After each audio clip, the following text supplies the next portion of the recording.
ये देखकर सुमन बोलती है, बहू तू कुछ घंटों पहले आ जाती ना, बेचारी कोमल भाभी भाभी करती रहती है, मिल लेती उससे।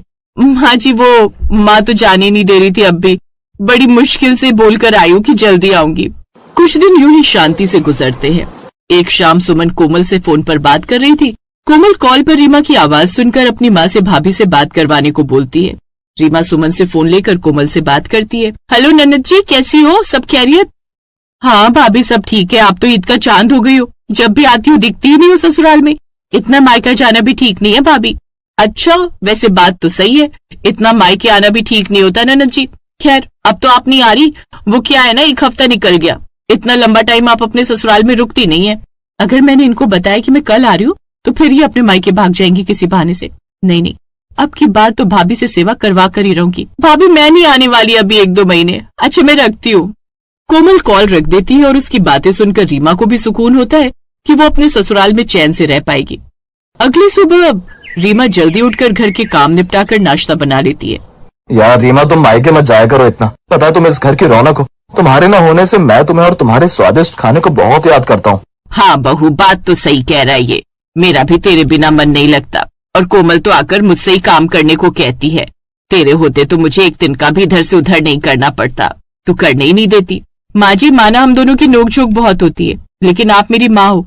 जब मैंने आज तक अपनी माँ को काम नहीं करने दिया होश संभालने के बाद, तो आपको कैसे करने दूंगी? अब आप दोनों खाना खाओ। रीमा की बात सुमन और समीर का दिल छू लेती है, लेकिन उसकी इस बात को कोई और भी सुन रहा था, और वो थी उसकी प्यारी दुलारी ननद कोमल, जो आज सुबह सुबह बिना बताए अपने मायके धमक पड़ी। सच में भाभी, आपके हाथ के खाने के लिए मैं अपने ससुराल से दौड़ी आई।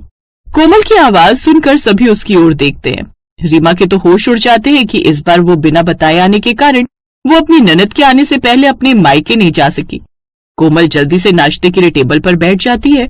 सही है भाभी, आप तो मायके नहीं जाओगी, अभी आपने कह दिया, तो इस बार हम दोनों खूब मजे करेंगे। मजे? हाँ, देखते हैं किसके मजे होते हैं। कोमल आकर रीमा का जीना हराम कर देती है, कभी किसी चीज की डिमांड तो कभी किसी चीज की। बेचारी रीमा को पूरा पूरा दिन काम पर लगा कर रखती है। ये देखकर सुमन कोमल से कहती है, कोमल तू अपने मायके आई है तो कोई महारानी नहीं बन गई, कुछ काम तू खुद कर लिया कर और साथ में बहू की मदद भी किया कर कामों में। आकर उस बेचारी पर हुक्म चलाती है।